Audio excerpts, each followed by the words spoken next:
Latest episode দেখুন একদম add free. আমার মেয়েটা তো শুনে নিল আমি কেমন আছি, এবার আমি শুনি আমার মেয়েটা কেমন আছে। নতুন সংসারে নতুন সঙ্গীর সঙ্গে সে কেমন আছে। মুখ নামালে তো হবে না, বলতে তো হবে আমাকেও তো জানতে হবে আমার জামাই আমার মেয়ের খেয়াল রাখছে কিনা, টেক কেয়ার করছে কিনা। না না নীল, মনে হচ্ছে একটু গন্ডগোল আছে। সেটা আপনার মেয়েই বলুক, আমার মনে হয় আমার বলাটা খুব একটা ঠিক হবে না। তবে ও যেভাবে চুপ করে রয়েছে তাতে আমারও মনে হচ্ছে কিছু একটা গন্ডগোল আছে। আমি কি তাই বলেছি নাকি? তুই তো কিছু বলিস নি, কোনোদিনই বলিস না, কিন্তু তুই বলবি তারপর তোর বাপি তোর মনের কথা বুঝতে পারবে, তাই কি হয়? তুই না বললে যে আমি সবটাই বুঝতে পারি সেটা তো তুই জানিস।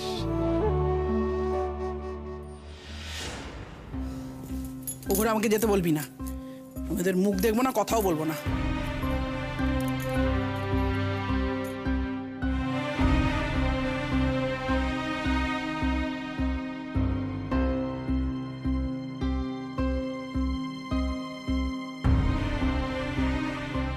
ময়ূরী,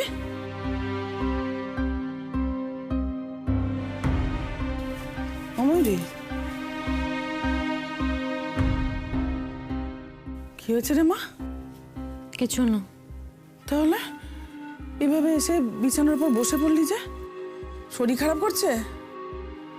কেন মা, আমার কি সবসময় শরীর খারাপ করে নাকি? হ্যাঁ, আমার মন বলে কিছু নেই? আমার মন খারাপ করতে পারে না মা? আমার কিছু হলে কেন সবাই শরীর খারাপ বলে ছুটে আসে? না, হয়নি, আমার শরীর খারাপ হয়নি। কি হয়েছে বল? মেঘ কিছু বলেছে? নীল? না। বুঝেছি, বাবা কিছু বলেছে না? না মা, বাবিও আমাকে কিচ্ছু বলেনি। আমি যে বাড়ি এলাম, ওদের সঙ্গে ঘরে ঢুকলাম, বাবি আমার সঙ্গে একটা কথাও বলেনি। রাগ হয়েছে, রাগ। তোকে সকালে যেতে মানা করেছিল না, তা সত্ত্বেও তুই গেছিস, তাই রাগ হয়েছে। আচ্ছা মা, তুমিই বলো, মেঘের শাশুড়ি আমাকে ডেকেছেন, তা উনিও তো গুরুজন, আমাদের আত্মীয় কুটুম। ওনার কথায় আমি দুম করে বলে দেবো যে যেতে পারবো না, যাবো না আমি? আর ধরো আমি বলেও দিলাম যে আমি যাবো না, সেটা মেঘের জন্য ভালো হতো না তো? কারণ পরে ওকে কথা শুনতে হতো, সবাই ওকে বলতো যে তোমার দিদিকে ডাকলাম, তোমার দিদি এলো না। মা, আমি কি আমার জন্য গিয়েছি ওই বাড়িতে? এত অপমান সহ্য করতে হয়েছে মা, এত অপমান তোমাকে আমি বলে বোঝাতে পারবো না, তাও গেছি। কেন? শুধু মেঘের জন্য। তুই এবার মেঘের জন্য ভাবাটা বন্ধ কর তো, দয়া করে এবার একটু নিজের জন্য ভাব। ওই মেয়েকে আমরা যেমনটা ভাবতাম সেরকমটা যে নয়, সেটা হাড়ে হাড়ে বুঝছিস তো? হ্যাঁ, চুপচাপ শান্ত এরকমটাই ভাবতাম। আর সেই মেয়ে এখন। জানো মা, বাবি নীলকে বাড়িতে ঢুকতে না ঢুকতে কি বলেছে? বলেছে তোমার ঠাম্মার সাথে যা হয়েছে তার জন্য আমি তোমার কাছে ক্ষমা চাইছি। কেন কেন বাবি এই কথাটা বললো? আর বাবির এই কথাটা বলাতেই নীল আমার দিকে এমন ভাবে তাকালো যেন আমি খুনি। তুমি জানো নীল আমাকে আজও কি ভীষণ অপমান করেছে? কি বলেছে? এই যে এই গিফটগুলো নীলের যে মামা মামি এসেছিল, ওরা কিনেছিল নতুন বউয়ের জন্য, কিন্তু কিনেছিল আমার নাম। এবার ওরা তো জানতো না যে নীলের সঙ্গে মেঘের বিয়ে হয়েছে। ওরা শুধু এইটুকুই বলেছিল যে এগুলো ময়ূরীর নাম করে কেনা, তাই এই গিফটগুলো ময়ূরী নিক, মেঘের জন্য আমরা আরো ভালো গিফট এনে দেব। কিন্তু মা, তখন মেঘ এমন হাবভাব করলো, এমন সিন ক্রিয়েট করলো যেন গিফটটা ওরা আমাকে দিয়ে অন্যায় করছে, ওর প্রাপ্য এই গিফটটা।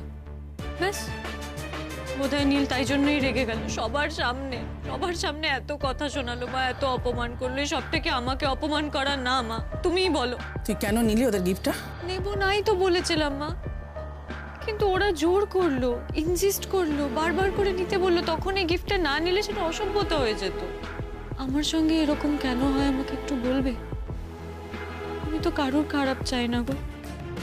ওদেরকে আমি ছেড়ে দেবো না, কখনো ছেড়ে দেবো না। তুই দেখ। হোক আর একটা অশান্তি আজ, জমিয়ে হোক, একটা কথা আমাকে বলতেই হবে, আমার এই মেয়েটার মধ্যে একটা পরিবর্তন এসেছে। কয়েকবার কথা বলে আমি পরিবর্তনটা বুঝেছি, আর এই পরিবর্তনটা মোটেই খুব ভালোর দিকে নয়। কেন বাপি, তুমি কি পরিবর্তন দেখলে? আমি কি করেছি? নীল, আমার এই মেয়েটা না একদম হিংসুটে ছিল না, কিন্তু আজকাল যে কেন এরকম হয়ে যাচ্ছে। বাপি, তুমি আবার আমাকে হিংসুটে বললে? হয়েছিস তো, ভুল বলেছি কিছু? আমি একটু নীলের সঙ্গে কথা বলছি, অমনি তুই ওপরে চলে যাচ্ছিস। বেশ করেছি। বাবা, বাপ মেয়ের আদিক্ষেতা তাহলে এখনো চলছে? মা, থাক, ওই আদিক্ষেতা তুমি বাবার সঙ্গেই করো। তুমি জানো এগুলো আমি পছন্দ করি না। মধুমিতা, কিভাবে কথা বলছো তুমি? মেয়েটা বিয়ের পরেই প্রথম বাড়ি এলো। বিশ্বাস করো অনিন্দ, আমাদের দেশে না অষ্টমঙ্গলাতেই মেয়েরা প্রথম বাপের বাড়িতে আসে। এতে নতুনত্ব কিছু নেই, হাতি ঘোড়াও কিছু নেই। অনিন্দ, তোমার ছোট মেয়েকে জিজ্ঞেস করো, শ্বশুর বাড়িতে নিজের বড় দিদিকে অপমানের পর অপমান করে সে কেমন আছে? আনন্দে আছে তো? মানে রাজত্বই করতে পারছে তো? মধুমিতা, আজকের দিনটা অন্তত কি একটু স্বাভাবিক থাকা যায় না? না, স্বাভাবিক থাকা যায় না। আচ্ছা অনিন্দ, তুমি তো বলো তোমার ছোট মেয়ে নাকি খুব চুপচাপ, সাত চড়ের আকার। কোথায় গেল তার সেই রূপ? শ্বশুর বাড়িতে গিয়ে অনেক গুণ হয়েছে তার। দিদির নামে মিথ্যে মিথ্যে বানিয়ে কারণে অকারণে দিদিকে দোষী ঠাউরাচ্ছে। মা, আমি কিন্তু দিদি ভাইয়ের নামে কিচ্ছু বলিনি। মিথ্যে কথা বলো না মেঘ, ধর্মে সইবে না। তুমি কি বলেছ আর কি করেছো সেটা আমার খুব ভালো করে জানা হয়ে গেছে। আপনি যদি এটা শুনে থাকেন যে মেঘ ওর দিদির নামে মিথ্যে কথা বলেছে, তাহলে আপনাকে এই কথাগুলো যে বলেছে সেই কিন্তু আসল মিথ্যে কথাগুলো বলেছে।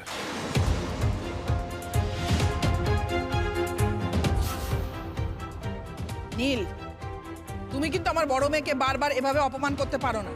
এত কিসের রাগ ওর ওপর তোমার? হ্যাঁ, তোমাকে কি আমরা জোর করে ওকে বিয়ে করতে বলেছিলাম? তা তো নয় না, একটা বিয়ের কথা হয়েছিল মাত্র। আর তুমি তুমি নিশ্চয়ই সেই কথায় সায় দিয়েছিলে, সেই জন্য বিয়ের কথায় গিয়েছিল, তাই না? এই কথাগুলোর জবাব বোধহয় বিয়ের আসরে দাঁড়িয়ে আমি যা দেওয়ার দিয়ে দিয়েছি। আর আমার মনে হয় না এই নিয়ে বারবার একই কথা বলার কোনো প্রয়োজন আছে। আছে নীল, নিশ্চয়ই প্রয়োজন আছে। সারা জীবনের জন্য তুমি একটা আঘাত আমার ময়ূরীকে দিয়েছো, আর সেই একটা আঘাত দিয়েই তুমি শান্ত হওনি। বারবার আমার মেয়েটাকে ছোট করেছো সকলের সামনে। ওই যে বউ ভাতের দিক, যখন উৎকর্ষে যে মেঘ ঢুকলো, তখন তখন তুমি আঙুল তুলেছো ময়ূরীর দিকে, সকলের সামনে তুলেছো। আমি না নীল, প্লিজ না, আজ নয়।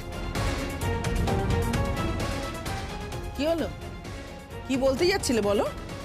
অবশ্য তোমার বলার মুখ আছে কি না সেটা একবার ভেবে দেখো। মধুমিতা, বাড়াবাড়ি করছো এবার। মেয়ে জামাই বিয়ের পর এই প্রথমবার এই বাড়িতে এলো, তুমি এরকম ব্যবহার করছো কেন? আর পুরনো কথা কেন টেনে বার করছো? বেশ করবো, 100 বার পুরনো কথা খুঁড়ে বের করবো।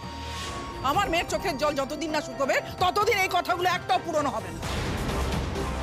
আর হ্যাঁ গো, তোমার যত দরদ উতলে ওঠে ওদের সঙ্গে খারাপ ব্যবহার করলে না? হ্যাঁ, আর যখন ও বাড়িতে ওরা দুজনে মিলে ময়ূরীকে অপমান করছিল, তখন কোথায় ছিল তোমার দরদ? হ্যাঁ, একবারও তোদের কাউকে গিয়ে বললে না যে ওরা কি করে পারলো ওকে খুনি আসামি বলে দাগিয়ে দিতে?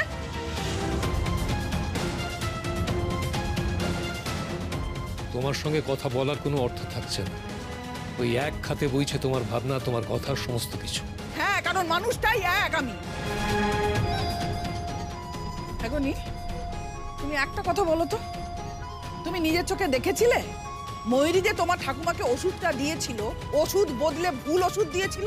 দেখেছিলে? দেখোনি তো? তাহলে সকলের সামনে আমার মেয়েটাকে এভাবে অপমান করার সাহস পেলে কোথা থেকে তুমি?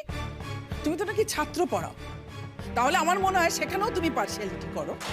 ধরো একজন খারাপ ছাত্র, সে যেহেতু তোমার ভালোবাসার, সেহেতু তুমি তাকে নম্বর পাইয়ে দিলে। আর একজন ভালো ছাত্র যে তোমার ফেভারিট নয়, তাকে তুমি কম নম্বর দিলে, তাই কি? কি আজে বাজে কথা বলছো তুমি? একদম ঠিক কথা বলছি। যে বইয়ের মন রাখতে, তাকে বাঁচাতে অন্য একজনকে খুনি বলে দেয়, সে সব করতে পারে। মেঘ, তোমার জন্য, শুধু তোমার জন্য আজ আমি কোনো অশান্তি করব না। তুমি আমায় মানা করেছো তাই। আর আজ তুমি যে তোমার বাবার কাছে এসে বড্ড আনন্দ পেয়েছ, সে আনন্দ আমি মাটি করতে চাই না।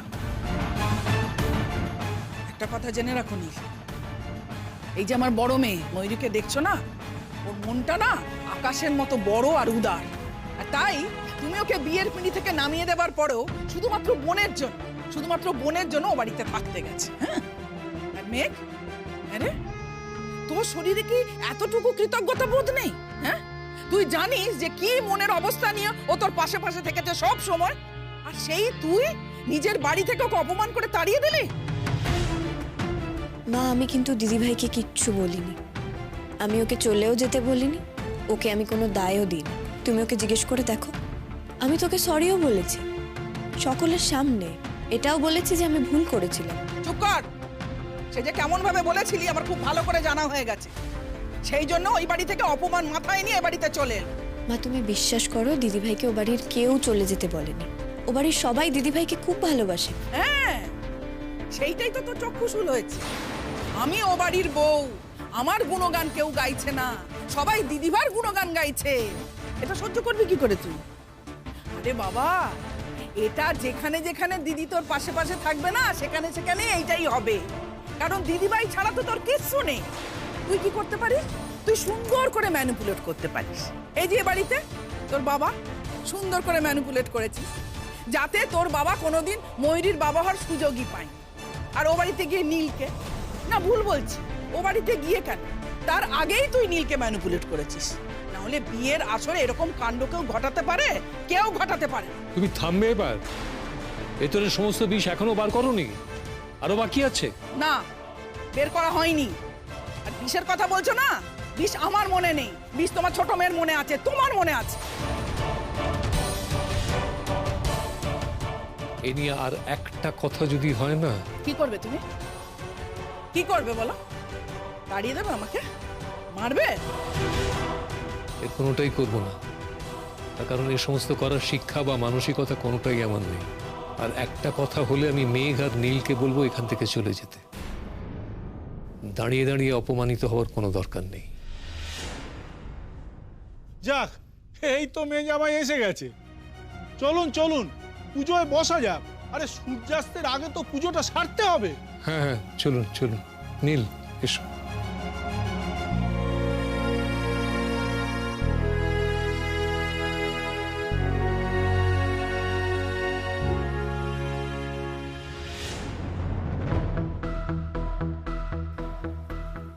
আয় দেখ, মা মায়ের মনের কথা বলেছে, কিন্তু তুই তো আমার ছোট বোন ছিলি আর থাকবিও। আমিও তোর পাশেই থাকবো, তোর বড় দিদি হিসেবে। আয়।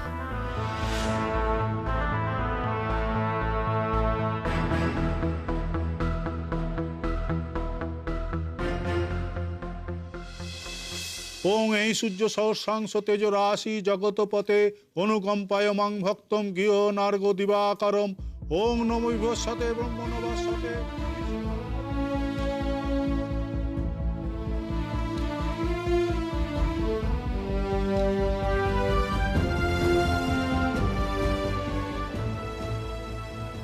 হাত জোর করে বলো, ওং সর্বমঙ্গলা ইচ্ছে মতো কে মরে কে বাঁচে, কে জানে কার প্রাণ ভোমরা অন্য কারো কাছে, কে হয়েছে ব্যথার মলম অন্য কারো জ্বরে, আলো দিতে ফুরিয়ে গেল নিঝুম অন্ধকারে,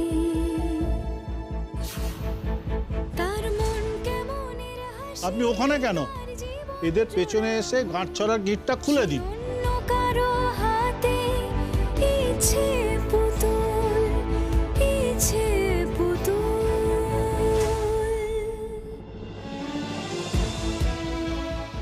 ওং প্রজাপতি ঋষি অনুষ্ঠুপ ছন্দ গায়ত্রী দেবতা।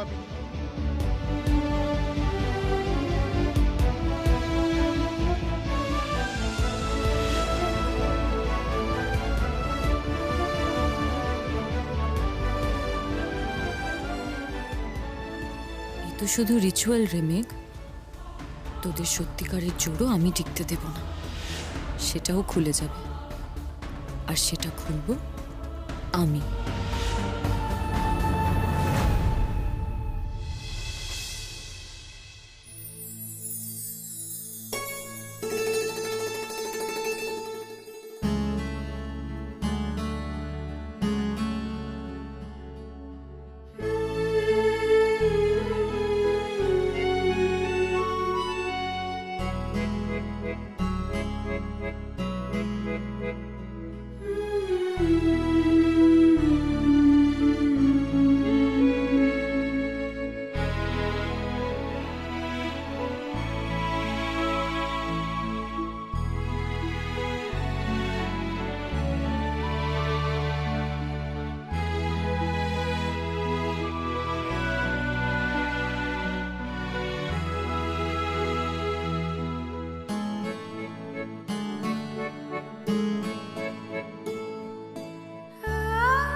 রাগ কমেনি এখনো?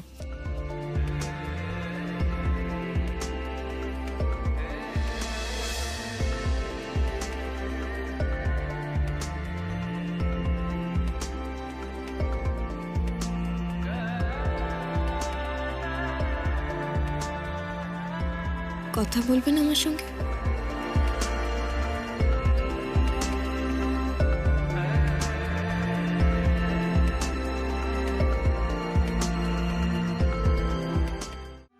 মেঘ নীলের কাছে চলে গেল। একবারও কিন্তু আমাকে জিজ্ঞেস করলো না আজ যে দিদিভাই তোর আসার সময় শরীর খারাপ করছিল গাড়িতে, এখন কেমন আছিস? একবারও না। আচ্ছা, ও কি বুঝে গেছিল আমি ফেক করছিলাম? আবার আবার মেঘ আমাকে, ড্যাম ইট!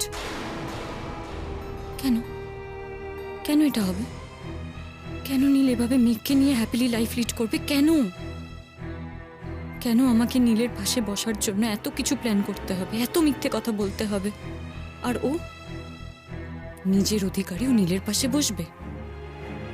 আমি আমার ঘরে সারা রাত একা একা থাকবো, আর আমার পাশের ঘরে, জাস্ট পাশের ঘরে নীলকে নিয়ে মেঘ দরজা বন্ধ করবে?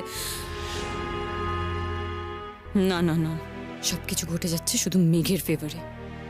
আমি কি করছি? কিছুই তো করতে পারছি না। হ্যাঁ, নীলের মা বোনেরা মেঘকে লাইক করছে না, তাতে আমার কি লাভটা হচ্ছে? আমি তো নীলের মনে মেঘ সম্পর্কে কোনো বিরক্তি আনতেই পারছি না। বিয়ের পরে প্রত্যেকটা রিচুয়ালে মেঘের ফল্ট ছিল, তাও নীল ওর দিকেই থেকে গেল। ওষুধের ব্যাপারেও একটা বারের জন্য নীল ওকে সন্দেহ করলো না, আমাকে করলো। এভাবে তো চলতে পারে না। বারবার আমি তো মেঘের কাছে হেরে যেতে পারি না। সহ্য হচ্ছে না আমার পাশের ঘরে নীল আর মেঘ, দে আর... আচ্ছা, আমি কি ঠিক ভাবছি? ওদের রিলেশনটা কি সত্যি অনেক দূর গড়িয়ে গেছে, নাকি আমি ভুল কিছু ভাবছি? মেঘের মতো একটা পিউরিটান মেয়ে এত তাড়াতাড়ি একটা ছেলেকে... ইয়েস, আজ রাতেই তো চান্স। আমাকে বুঝতে হবে, হ্যাঁ আজই বুঝতে হবে, ওদের কথা শুনে বুঝতে হবে ওরা সত্যি সত্যি কত দূরে গিয়েছে।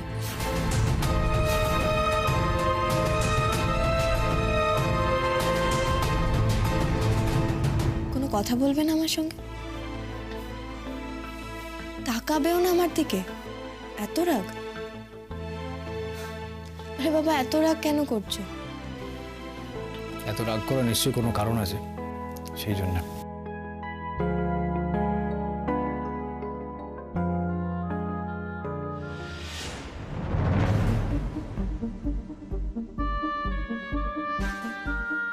ওই তো ওদের ঘরের দরজা তো দেখছি খোলা। আচ্ছা, আমি যদি এখন ওদের ঘরে গিয়ে গল্প জুড়ে দিই, তাহলে হয়তো মেঘ সুযোগ পাবে না নীলের ওর ওপর জমে থাকা রাগটা ভাঙাতে।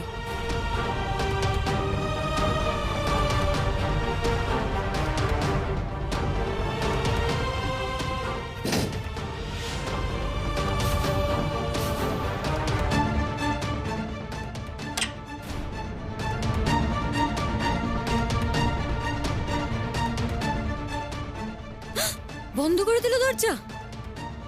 মেঘই তো, হ্যাঁ হ্যাঁ মেঘই তো বন্ধ করলো।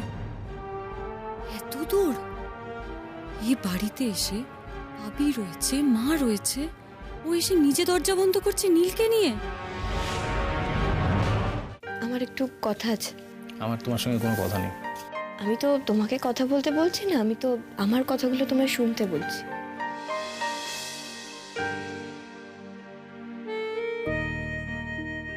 শুনতে বলছি মানে জবরদস্তি নাকি? করতে চাই না, কিন্তু কথা না শুনলে করব।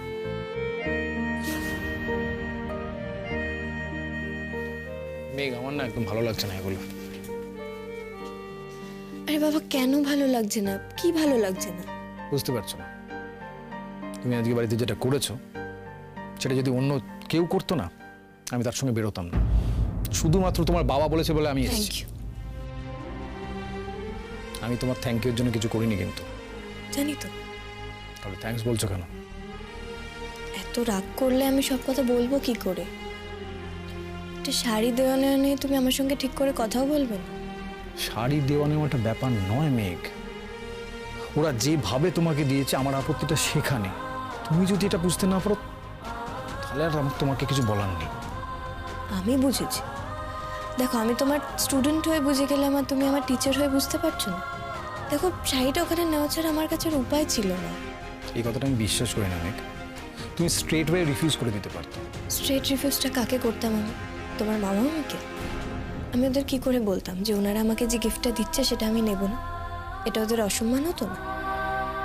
ওরা তো আমার থেকে বয়সে, সম্মানে সব কিছুতেই বড়। কিন্তু ওরা কাজটা করেছে খুব ছোট মনের।